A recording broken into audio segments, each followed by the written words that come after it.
এ নিয়ে বিস্তারিত জানাতে স্টুডিওতে যুক্ত হচ্ছেন আমাদের সহকর্মী ওমর ইনান। ইনান, আপনাকে স্বাগত। ধন্যবাদ যশোর। প্রতিবেদনও দেখছিলাম, সারাদিনই আমরা দেখছি বিভিন্ন গণমাধ্যমের বরাত দিয়ে যে ভারত পাকিস্তানের মধ্যকার যে উত্তেজনা সেটা বেড়েই চলছে, হামলা পাল্টা হামলা চলছে, আহতের সংখ্যা নিহতের সংখ্যা বৃদ্ধি পাচ্ছে। সবশেষ কি তথ্য আছে আপনার কাছে? যেমনটি একটু আগে আমরা দেখলাম প্রতিবেদনে যে অভিযান সবশেষ চালালো, সিঁদুর অভিযানের পাল্টা ব্যবস্থা হিসেবে আমরা দেখলাম যে পাকিস্তানও পাল্টা অভিযান শুরু করেছে এবং এই অভিযানটি যে শুরু হবে এটি অনেক আগে থেকেই আমরা ধারণা করছিলাম। তবে অবশেষে পাকিস্তান তাদের পক্ষ থেকে সেই অভিযানটি পরিচালনা করেছে, যদিও পাকিস্তান এর আগে জানিয়েছিল যে তারা নতুন করে আসলে কোনো ধরনের সংখ্যা চায় না। এখনও তারা তাই বলছে যে ভারত যদি নতুন করে উত্তেজনা না তৈরি করে সেক্ষেত্রে পাকিস্তান আসলে কোনো ধরনের জবাব দেবে না। কিন্তু সবাইকে আসলে ভুলভাবে প্রমাণিত করে পাকিস্তান এবং ভারত উভয়ই কিন্তু উত্তেজনার মধ্যেই বিরাজমান এবং এটি পূর্ণ মাত্রায় যুদ্ধের রূপ নেবে কিনা সেটি এখন আসলে প্রশ্ন হয়ে দাঁড়িয়েছে। আমরা একটু একেবারে সেখানকার পরিস্থিতি জেনে আসি। ইসলামাবাদে যেতে চাই, সেখানে আছেন গণমাধ্যম কর্মী নিগার দিলনাহার এবং ভারতে আছেন আমাদের সহকর্মী সুব্রত আচার্য। আমরা তাদের সাথে কথা বলি সেখানকার সবশেষ কী পরিস্থিতি। নিগার, আপনি নিশ্চয়ই আমাকে শুনতে পাচ্ছেন, জানাবেন যে পাকিস্তানের সবশেষ যে অভিযান পাকিস্তানি গণমাধ্যমগুলোতে আসলে কিভাবে দেখানো হচ্ছে। ওকে, আমি যদি এটা শুরু বলি যে কাল রাত 2:30টার দিকে কিন্তু এখানে 3টা বিমান ঘাঁটিতে হামলা করা হয়েছে, যার মধ্যে রয়েছে নূর খান ক্যাম্প যেটা হচ্ছে রাওয়ালপিন্ডিতে। এখানে কিন্তু অনেক বড় একটা বিস্ফোরণ করা হয় এবং আশপাশের মানুষ কিন্তু এটা সম্পর্কে আওয়াজ পেয়েছেন এবং মানুষ কিন্তু ঘর থেকে বাইরে চলে এসেছেন, আতঙ্ক সৃষ্টি হয়ে গিয়েছিল ওই সময়। এবং এরপরে যদি আমি বলি যে মুরিদ, তারপর হচ্ছে গিয়ে সারকোটে কিন্তু এই ধরনের ক্যাম্পে কিন্তু তারা অ্যাটাক করে, কিন্তু এখানে কোনো হতাহতের ঘটনা পাওয়া যায়নি।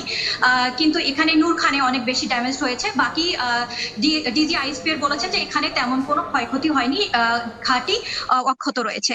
তো এই জায়গা থেকেই কিন্তু শুরু হয় 2:30টার দিক থেকে। এরপরে কিন্তু বিভিন্ন জায়গাতে তারা ড্রোন হামলা করে থাকেন, যেখানে আমরা যতদূর জানি যে ইসলামাবাদ সহ পেশাওয়ার, ভাওয়ালনগর, তারপর হচ্ছে সিয়ালকোট সহ বিভিন্ন এরিয়াতে কিন্তু তারা ড্রোন শট করে এবং সেখানে কিন্তু মানুষজন নিজেরাই ড্রোন শট গুলো করে থাকেন। এবং এখনকার যদি আমি বলি, এরপরে সকালে ফজরের নামাজের পরে কিন্তু তারা যে অপারেশনটা চালায়, বুনিয়ানুল মারসুস নামে যে অপারেশনটা তারা চালিয়েছেন, এটা কিন্তু তারা সফল করেছেন। আমরা যা মিডিয়া থেকে দেখতে পাচ্ছি, এখানকার মিডিয়া থেকে এবং তাদের ইনফরমেশন থেকে আমরা যা পেয়েছি যে তারা 26টি জায়গা টার্গেট করেছিল এবং তারা সফলভাবে এই অপারেশনটা করেছেন এবং তাতে তারা বেয়াসে ব্রাহ্মস মিসাইল ডিপো ডিস্ট্রয় করেছেন, উধামপুরে S-400 এয়ার ডিফেন্স সিস্টেমকে অবলিটারেটেড করেছেন, পাঠানকোটে এয়ারবেস রেন্ডার্ড এন্ড এখানে এয়ারফিল্ড ডিমলিশড করে দিয়েছেন। তারপর হচ্ছে ঝালান্দারে তারা হচ্ছে সাস্টেইনড স্ট্রাইক 1 এয়ারবেস এন্ড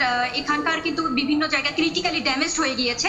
তারপর হচ্ছে নাগরোতাতে আখনুরে ব্রিগেড HQ তারা ডিস্ট্রয়েড করে দিয়েছেন এবং শ্রীনগরে, তারপর হচ্ছে গিয়ে চণ্ডীগড়ে তারা ওয়েপন ডিপোর্ট নিউট্রালাইজ করে দিয়েছেন এবং সুরতগড়ে এয়ারফিল্ড ডিস্ট্রয়েড হয়েছে। সেই সাথে বিভিন্ন এরিয়া যেমন নাগরোতা, জম্মু এবং বারমুল্লাতে বিভিন্ন ক্যাম্পে কিন্তু তারা ডিস্ট্রয়েড করে দিয়েছেন অনেক কিছু। এবং এখানে আরেকটা যদি আমি বলি যে air combat hostile air asset নিউট্রালাইজডের মধ্যে যদি আমি বলি, তো রাফেল জেটে এনগেজমেন্টে যেখানে 3টা জেট কিন্তু সিয়ালকোট, লাহোর এবং কাশ্মীরে এখানে কিন্তু ভূপাতিত হয়েছে। এবং সর্বশেষ অনুযায়ী আমি জেনেছি যে সিয়ালকোটে যেটা ভূপাতিত হয়েছিল এবং সেখান থেকে কিন্তু একজন পাইলটকে ক্যাপচার করা হয়েছে এবং এখন পর্যন্ত 90+ তারা কিন্তু ড্রোন শট ডাউন করেছে। এবং এর থেকে গুরুত্বপূর্ণ আরেকটা ইনফরমেশন হলো, এখানে আমি যেটা তারা কিন্তু সাইবার অ্যাটাক করেছে ইন্ডিয়াতে এবং এখানে সাইবার ওয়ারফেয়ার স্ট্র্যাটেজিক একদম আমরাও দর্শকদেরকে সেই তথ্যগুলো জানিয়েছি। নিগার, আপনার কাছে আবারও আসবো। সুব্রত, আমাদেরকে যদি জানান যে ভারতের পক্ষ থেকে আমরা ব্রিফিং দেখেছি একটু সবশেষ যে তারা বলছে ভারতে কিন্তু বসে নেই, তারাও পাল্টা ব্যবস্থা নিয়েছে। এখন পর্যন্ত সেখান থেকে আসলে কি বলা হয়েছে ভারতের পক্ষ থেকে?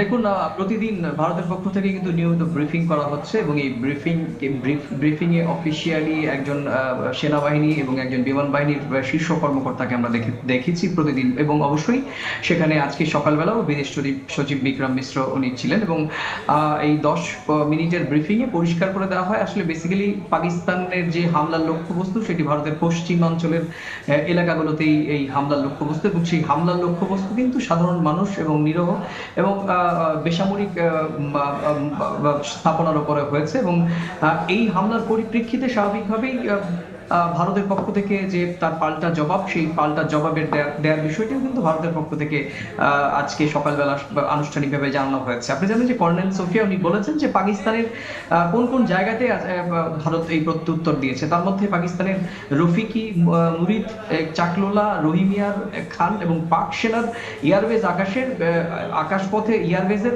বেশ কয়েকটি জায়গাতে ভারত কিন্তু তার প্রত্যুত্তর বা হামলা দিয়েছে। এছাড়াও সোপুর এবং চুরিয়ার পাক সেনাঘাঁটি এবং পশরু এবং শিয়ালকোটে বিমান ঘাঁটিতেও কিন্তু ভারতের পক্ষ থেকে পাল্টা উত্তর বা প্রত্যুত্তর বা হামলা যেটাই বলা হয় সেটা হচ্ছে।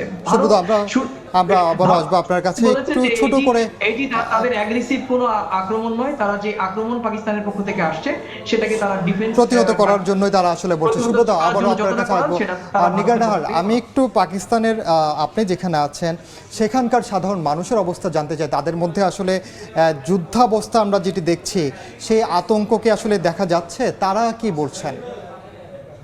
আমি যদি সত্যি বলি, আমি যে জায়গাটা আছি এটার পিছনেই আপনি দেখবেন, এই আমার পিছনেই হচ্ছে এখানকার রেড জোন, সেখানে হচ্ছে কনস্টিটিউশন এভিনিউ এবং পিএম হাউস থেকে শুরু করে এমবাসি থেকে শুরু করে সবকিছু আছে। এবং আমার এরিয়াতে আমি প্রতিনিয়ত বাহিরে যাচ্ছি, এখানে কোনো ধরনের কারোর মধ্যে কোনো আতঙ্ক নেই, একদমই নেই। ইসলামাবাদে তো একদমই নেই। এবং কাল রাতে যে হামলা হয় এরপরে কিন্তু রাস্তায় মানুষের আতঙ্কে বের হয়ে আসে। এরপরে যখন সেনাবাহিনী থেকে শুরু করে তারা সিকিউরিটি, তারা সবাই এগুলো পতিত করে এবং সাকসেসফুল করে, সব মানুষ কিন্তু আনন্দ উল্লাস করছেন এবং তারা কিন্তু পাকিস্তান আর্মিকে সাপোর্ট করতেছেন, পাকিস্তানের জন্য কিন্তু দল মত নির্বিশেষে। এবং এখানে কিন্তু বিভিন্ন ধর্মের মানুষও থাকেন, যেমন খ্রিস্টান, সিন্ধে কিন্তু হিন্দু থাকে, তারা কিন্তু সবাই এক হয়ে এটা নিয়ে কাজ করছেন। এবং আমি যা দেখলাম এখানে সবার মানে লাইফস্টাইল সবকিছু কিন্তু নর্মাল চলছে। আমি নিজেও এখানে বাহিরে রেগুলার যাচ্ছি এবং আমার গত রাতে আমার ফ্যামিলির পাশেই আর কি, আমার ফ্যামিলি যেখানে থেকে তার পাশেই নূর খান এবং চাকলালা ক্যান্টে কিন্তু আক্রমণ করা হয়। তারপরেও ওখানে কিন্তু মানুষের কোনো ক্ষয়ক্ষতিও হয়নি এবং মানুষের কিন্তু সেই রকমের ভয় নেই এখন পর্যন্ত, আমি যেটা জানি।